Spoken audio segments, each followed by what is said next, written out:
Gobierno de Navarra. Nafarroako gobernua.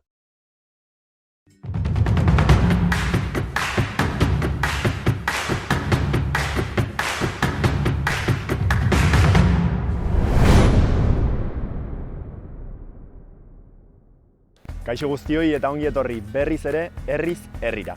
Gaurkoan Lekunberrira etorri gara, Nafarroa garaiko ipar-mendebaldean kokaturiko udalerria, zehatz-mehatz Leitzaldean. 1600 biztanle inguru ditu eta gaurkoan horietako zenbaitekin hitz egingo dugu ea pandemiak herrian zen nolako eragina izan duen ezagutzeko. Beraz, besterik gabe, has gaitezen Lekunberri ezagutzen.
Kaixo, egunon. Gorka!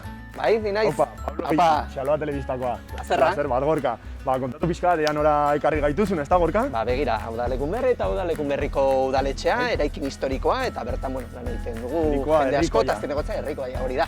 Hemengo alkatea zara zu, ez da, Gorka? Zenbat denbora daramazu Lekunberriko alkate bezala? 2 urte, egin behar ditut orain, eta, gustora, lan asko. Lan askorekin imaginatzen dut. Orain kontatuko diazu, Lekunberrikoa zara betidan izu edo? Lekunberrikoa, bai, betidan.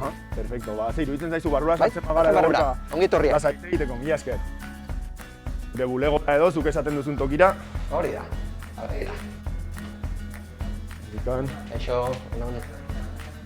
Bueno, Gorka, zure bulegoan lasai-lasai eserita gaudelarik galderatxo batzuk egiteko aprobetxatuko dut. Noski, Pablo. Kontatu izugun bezala, herriz-herri programaren aurtengo gaia da, ea pandemiak herrietan, kasu honetan Lekunberrin zenolako eragina izan duen, ezta?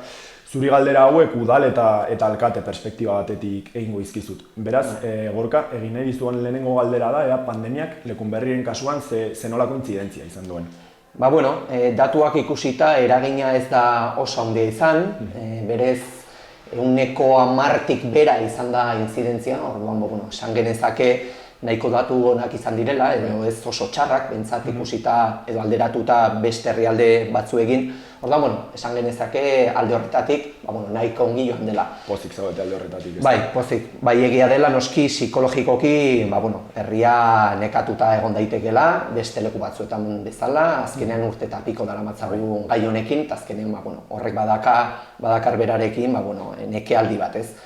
Zorionez nik uste azkeneko fase horretan sartu garela, eta espero du hemendik aurrera dena positibo izatea, eta ez positibotasun gradu hori izatea, ez? Bai, orain, Gorkan neke hori aipatzen duzula, horren arira ere galdetu nahi dizutea pandemiak Lekunberrin zenolako alde batetik eragin soziala eta bestetik ekonomikoa izan duen.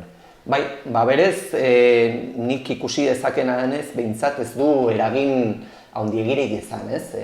Hemen badukago industrialde nahiko potentea, eta bertan, enpresekin hitz egin da, beraiek ez trasladatzen diate berri honak, ez?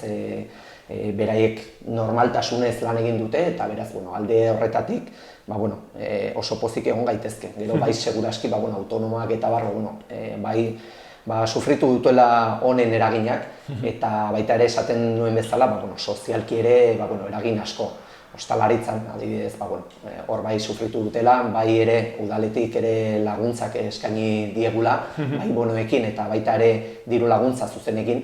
Eta orduan, bai, nik uste horretan ongi jardun dugula, behar beharra zutenei, beraiekin egonda eta algenun neurrian laguntzen. Bai, eta Gorka nolakoa izan da zuentzat udalean pandemiaren kudeak eta esperientzia hori? Egun batetik bestera, erabat berrian zerbaiten aurka aritze hori.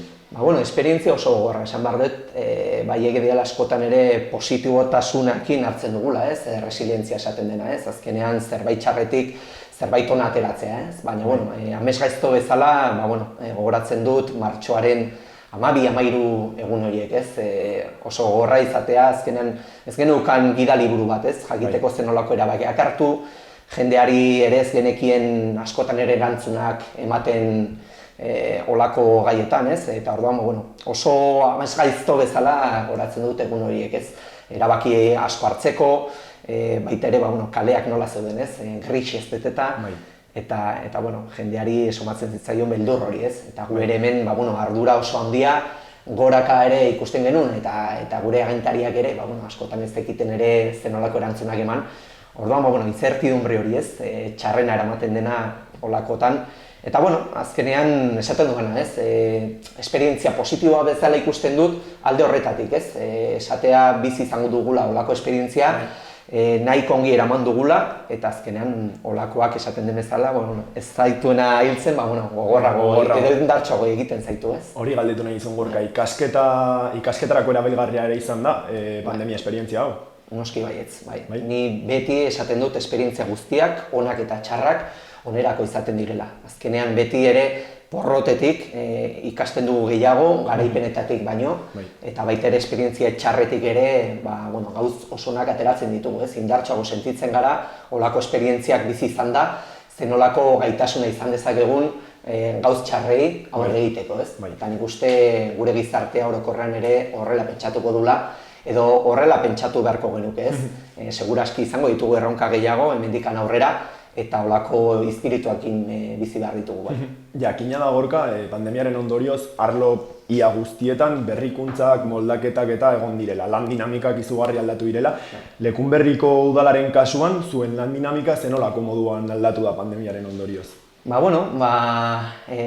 Hitz egiten zen, Europatik bultzatu behar gintuela pixka transformazio digital horretan, eta askotan ere behartuak ikusten ez gaitonen gure burua, ez dugu ezer egiten, hori izan da pixka bat azkeneko bultzada, eta bai nik uste behartuak ikusi ditugula gure buruak etxetik lan egiten, konektatzen, e-mailera, telebilera horiek egiten, eta azkenean normaltasun batekin hartu ditugu, eta gaur egun biak ere egiten ditugu batera, adibidez telebilerak, nik uste zerbait onerako etorri direla, askotan ere desplazatzen geha beste herrialde batzuetara beharrezkoa ez denean, bai egia dela behar dugula olako kontaktua gure artean, hori faltan botatzen dugu, baina bai ere askotan egin ditzazkegula bilerak telematikoki hartu ditugun plataforma guztioekin. Orduan, pixkoat bai aldatu dela, eta nik uste ere, onerako ere. Ikasketa digitala gertatu da. Ikasketa digitala, Bai, eta, Gorka, baita ere, dakigunez, politikarien, zoritxarrez, politikari askoren artean, Espainiar mailan eta desadostasun asko egon dira, pandemiaren kudeaketaren inguruan eta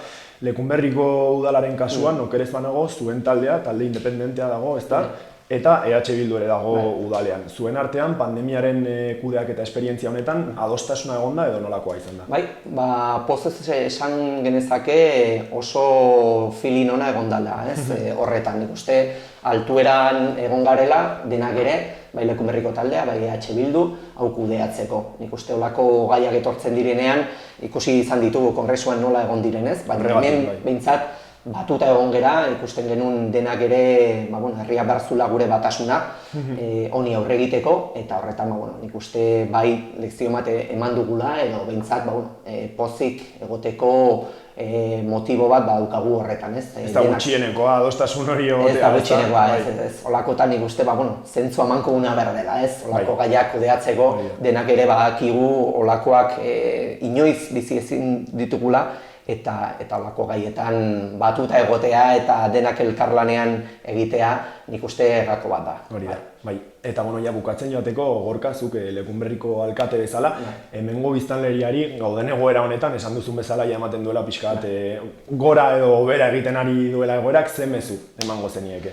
lehenik eta behin eskerrak ematea. Herria nik uste oso jarrera ona izan duela, honekin gehiengoa ongi portatu dela, bere jarrera oso ona izan dela, eta baita ere, oraindik zerbait gehiago geratzen dela, azkeneko txanpa hori geratzen zaigu, baina berez tinko mantentzea honekin, animotsu eta aurrera segitzea, eta esan dudan bezala lehenengo hitzak eta azkenekoak ere eskerrak ematea gure herritar guztioi. Hori da, eskerrak ere zuri Gorka, elkarrizketa hau eskaintzagatik eta zure lantokira gonbidatzeagatik. Eskerrak zuei eta gonbidatzen dute berriro ere etortzera. Mila esker eta ondo izan Gorka. Eskerrik asko.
Kaixo, egunon? Haupa, egunon. Odei alzaratu? Odei naiz, ai? Kaixo, Odei. Pablo Odei.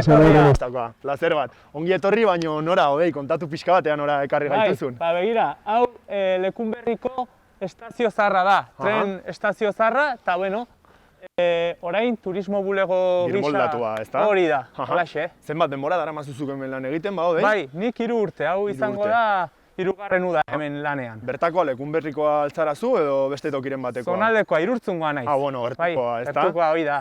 Turismo bulegoan lan egin da, Odei, ze iruditzen zaizu paseotxo bat ematera jaten bagara, eta oso ongi, primeran. galderatxo batzuk egingo dizkizut. Ederki, guazen Kentza nahi duzu musikoa kentza, hola aire librean eta distantzia mantenduta.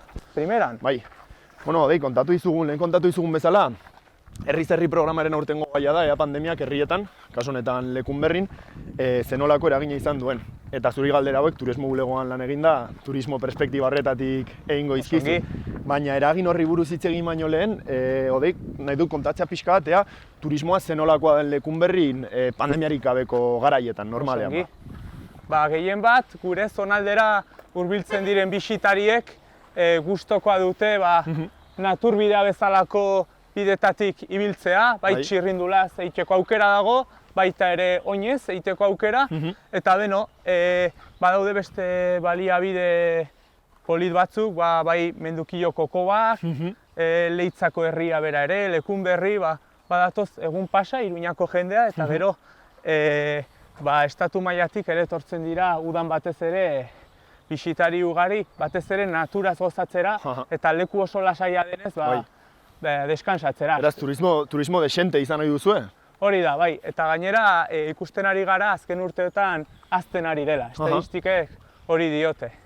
Esan beharra dago, Patzuergo turistikoa, bertan badaude zonaldeko artisauak, ostalariak, landetxeak, udaletxeak baita ere, eta haiei esker lan politia egiten nahi dira guztion artean, eta hori da helburua, ez? Gure zonaldea ezagutaraztea, zeren jende askok egia esan Lekunberri eta zonaldetik pasatzen da, baina ez da geratzen. Hau da helburua, pasaleku bezala eraitzeute, bai. Hoi da. Beraz hor daukazue lana, ez da? Promozionatzeko eta lanpetutari harituko zarete. Bai, egia esan, pandemia garaia ere izan da oportunitate bat, ez? Alde positiboari begiratuta, egia esan, alde positiboa izan da, zeren eta Nafarrei gure zonaldea ezagutzeko aukera eman diete. Bai, itxiera perimetrala dela eta, beste leku batera joan ezin da. Normalean hondartzara joeten ziren, baina orain muga jarrita, beraz Lekunberrin gelditzen dira, azkeneko herriak direlako, bai Lekunberri eta Leitza eta gure ingurua, Plazola ingurua, eta jendea nahiko pozik eta errepikatzeko goekin, eta hori da gure helburua. Horri buruz galdetu nahi nizun, hori esaten didazu bezala, beraz, nabaritu da itxiera perimetrala dela eta hori nafarrak gehiago etorri direla eta gehiago mugitu direla Nafarroan zehar. Bai, hori da. Iruñerriko jende asko etorri da, egun pasa, baina ere esan beharra dago Partzuergo turistikotik lana egin dela, promozio berezi bat egin da, eta saiatu gara erakartzen Erriberako jendea. Erriberako jendea. Erriberako bai Tutera ingurukoa eta zonalde Nafarroako hegoaldetik ere nabaritu dugu jendea etorri dela. Erakarri eta beraz etorri egin dira Erriberakoak. Bai. Eta gustatu egin zaie zonaldea edo? Bai, haiek onartzen dute naturaz gozatzeko aukera izan dutela, gero ere zonaldean baditugu landetxe ugari. Esan beharra dago, haiei eragin nabarmena izan dituela landetxe hauek, batez ere mugatuta zeudelako, esan nahi dut, askoz jota 6 pertsona egon altziren bertan, orduan gehienak eskaintza da jende gehiagoren dako, 12 dako landetxea dira, non etxe guztia alokatzen den. Eta zera, odei, esaten zenuen, azkenan itxiera perimetrala dela eta pandemiaren ondorioz Nafarroako jende gehiago etorri dela, hori nolabait eragin positiboa izan da, baina eragin okerrei buruz hitz eginez, pandemiak ze nolako kalteak sortu ditu inguru honetako turismoan? Aipatu bezala, alde batetik landetxetarako izan da trabak izan dituzte, ugari, gero ere, mendukilo edo kobazuloak, ez da? Hori da. Leku itxiak dira, guk nahi dugu orain bisitari bezala, jendeak nahi duena bada, naturaz gozatzea, orduan, tamalez, itxita dauden lekuak, trabak izan dituzte, kopuruen arabera, baina horni buelta ematen hasi diogu, eta ikusten ari gara, lehenengo argizpiak agertzen ari dira. Ez da gutxienekoa hori, ez da pixkat argi hori ikustea. Hori da, espero dugu uda honetan funtzionatzea eta... Horri buruz galdetu nahi nizun, ze aurre ikuspen egiten dituzue uda honetarako, hori itxiera perimetrala amaitu egin dela, dirudiela pixkat ere turismo indarra hasten ari dela berriz? Bai, egia esan, ikusten ari gara jendea, mugitzen ari dela, dei desente jasotzen ari gara, estatu mailatik, Kataluniatik jende askok informazioa eskatzen du, bertaratzeko, naturbidea batez ere, orain jende asko, orain modan da txirrindula batez ere. Asko ikusi dugu txirrindula bera, informazio asko eskatzen dute txirrindula egiteko naturbidea. Ea ze bide dauden eta jakiteko, ezta? Hori da, batez ere, hemendik egiteko aukera dago, Lekun Berritik hasi, edo Latasan Imotzko baiaran hasi, eta edo Leitzan, eta Andoaineraino joateko, eta eskaintza oparoa ere dago. Gune handia zeharkatzen dute bidea hauek, ezta? Hori da, osotara 75 kilometro batzen dute. Ez da makala. Helburua da, Iruña eta Donosti batzea. Eta espero dugu, behin bi hiriak batuta honi ere eragin positiboa. Indarra hartzea honek ere, ezta? Hori da. Eta odei zuen, turismo bulegoan egiten duzuen lanak, ze aldaketa jasan ditu pandemiaren ondorioz. Azkenen arlo guztietan, moldaketak, berrikuntzak eman dira lan dinamiketan, zuen kasuan nolakoa izan da? Behar bada esanguratsuena gure turismo bulegoan, normalean bisitaria heltzerakoan bazeukan autozerbitzua. Non folleto guztiak hartu, orain ez. Orain, klaro. Guztia desagertu da, eta orduan, zu zara zerbitzu hori ematen duena, eta kode QR-ak ere. Kode QR-ei esker, bisitariak aurki dezake pixkat informazio nagusian, jadoka aukera guztiak haiek aukeratzeko zein den egokien haiendako, eta ere aldatu dena, orain baliabide guztiak, zonaldean baliabide turistikoei deitu behar zaie aurretik, edo kontsulta egin behar zaie. Batez ere aforo kontua batik hori aldatu du. Lehen adibidez, Iruñatik etortzen baginen, joan gintezke Hondartzaldera, eta sartuko naiz Lekun Berrin, Mendukillon, Leitzan, eta bisitatuko dut, adibidez, edo Mendukillo edo Peru Arriolako baliabide bat, orain deitu behar da, edo gaztandegi bat. Esanea zenbat joango diren, ez da? Hoxe, aurretik, gomendatzen da ditze. Eta horretan aldaketak egon dira. Gero gure bulegoan ere, balen jende desente etortzen zen, eta orain 4 pertsona egon daitezke barnean, kanpoan itxoin behar dute, orduan horrek aldatu du, baina esan beharra dago, bisitaria oso zintzoa dela, zentzu hontan eta errespetu handikoa, orora. Eta zera hori, hasi zarete, esan dugun bezala, itxiera perimetrala bukatu dela eta turismoa indarra hartzen ari dela eta nabaritu zuek Lekunberri eta inguruetan turista gehiago daudela? Bai. Hasi direla etortzen. Bai, nabaritzen ari gara, jendeak dituen zonalde berriak ezagutzeko gogoa, baliabide turistiko zein naturalak batez ere ezagutzeko, eta guk uste dugu eta esperantza dugu uda hontan eta aurrerantzean gure zonaldea aukera polit bat izan daitekela bisitari oronentzat eta bueno. Bai, horren arira bukatzeko galdetu nahi nizunea zenbezu emango zenieke Xaloa Telebistako ikuslei Lekunberrik eta inguruek zer eskaintzen duten jakiteko eta ona bisitan etortzeko, ezta? Bai, bueno, Xaloa Telebistako lagunei, esan nahiko nizueke, ongi etorriak zaretela Lekunberriko turismo bulegora, Plaza Olako zonaldera eta aukera dexente ditugula, bai natur baliabideen dagokionez, txirrindulaz bueltatxo bat emateko, edo paseo bat eta ur jauzi polit bat ikusteko, edo aralar bezalako paraisua daukagu hemendik oso gertu, eta egun lasaiak pasatzeko familia artean, lagun artean, aukera polita izan daitekela. Natura artean ere. Hoi da, lagunta natura artean. Hor egongo da odei zalantzarik izateko eta edo zer argitzeko.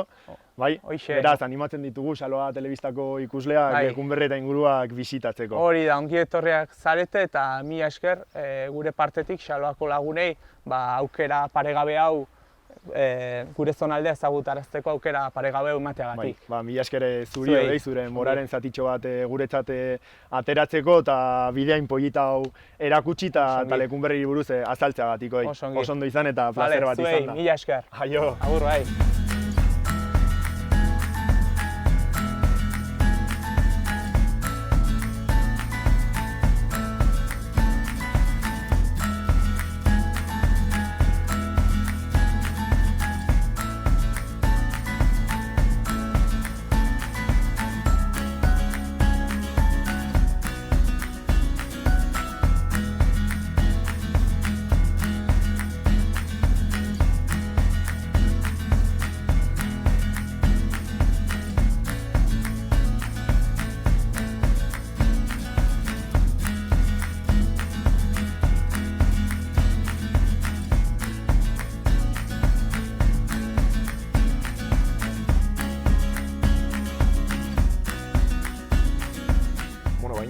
Esan dizuan bezala, herriz herri programaren gaia, aurten da, pandemiak herrietan, kasunetan Lekunberrin zenolako eragina izan duen, ezta?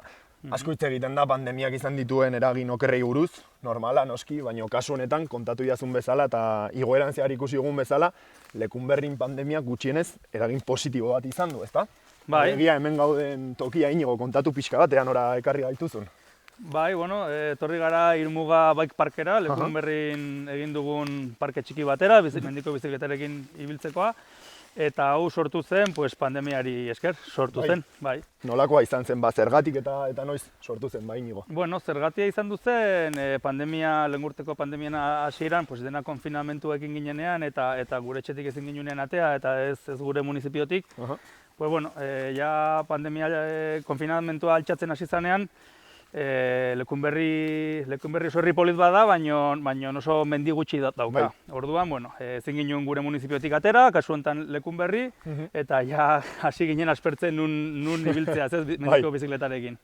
Orduan, genekigun hemen mendi hau zegola, zegon oso erabilpen gabekoa, eta gainera neguetan eta horrela zuhaitzak erortzen dire, eta hartzen du oso itxura tristea, ez?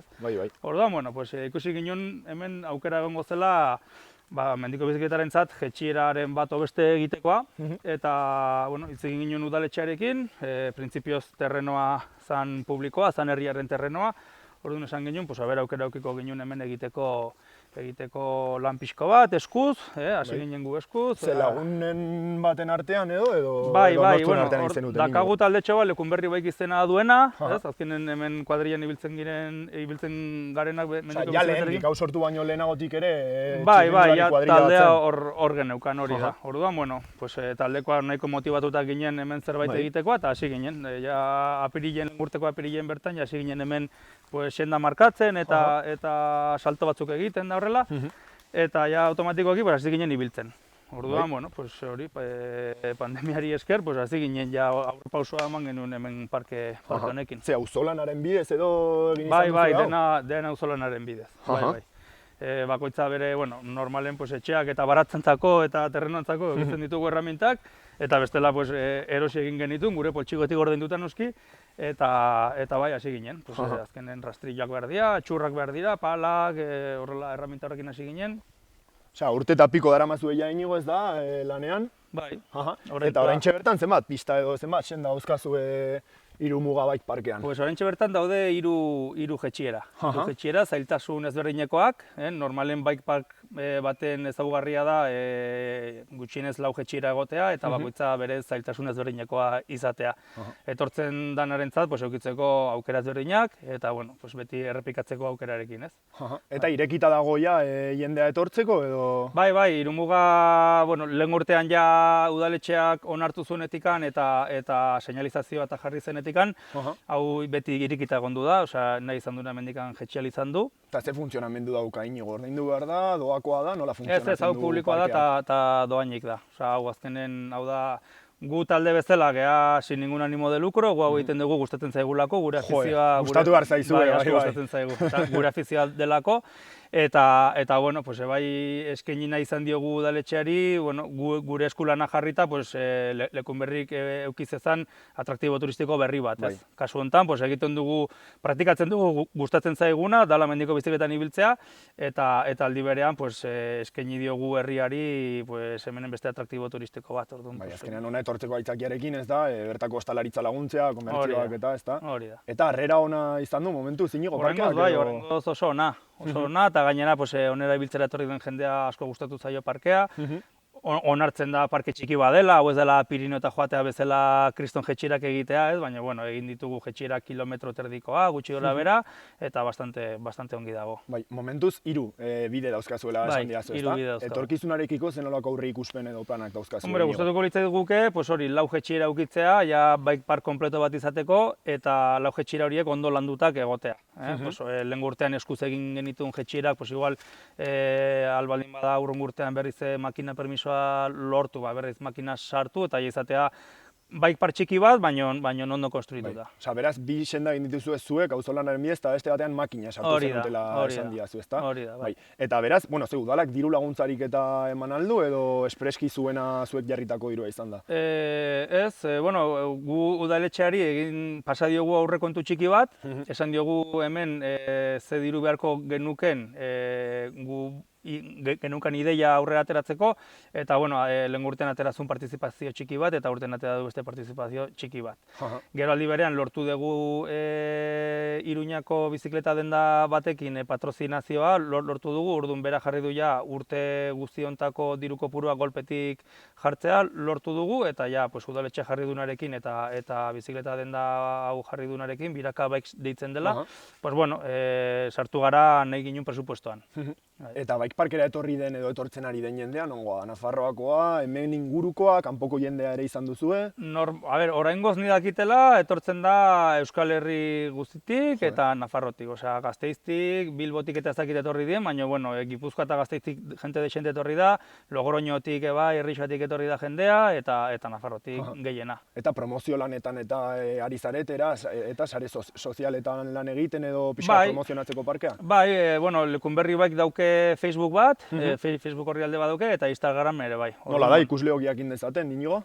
Lekunberri Bike izena du. Lekunberri Bike izena. Bai, Lekunberri Bike, horrela izena du. Eta, bueno, Facebooken lehengo astean ja euki ginen 1000. Laguna, o jarraitzailea, bai, 1000. Ongi dago, ez dugu inungo promozio ekonomikorik egin, eta Instagram orain dela bete batola iriki nuen, eta, bueno, ja, bai, joazte 300 pertsona. Ondo. Bai. Gogotxo ari zaretela ikusten. Bai, bueno, oso motibatuta gaude, eta hori, promozio azkenen hemen ez du zertako balio bike park poli bat eukitzea, gero jendea ez baldin badu ezagutzen.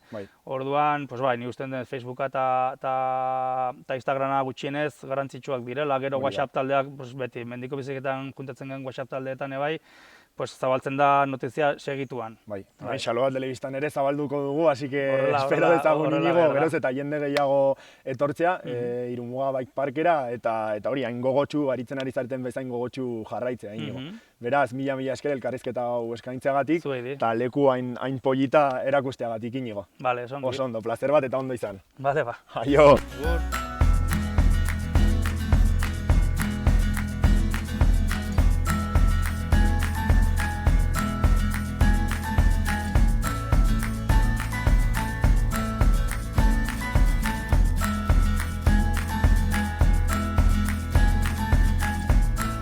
Bukatu da gure egitekoa Lekunberrin.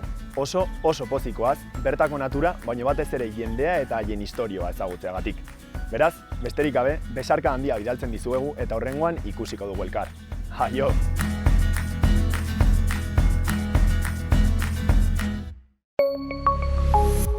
Gobierno de Navarra. Nafarroako gobernua.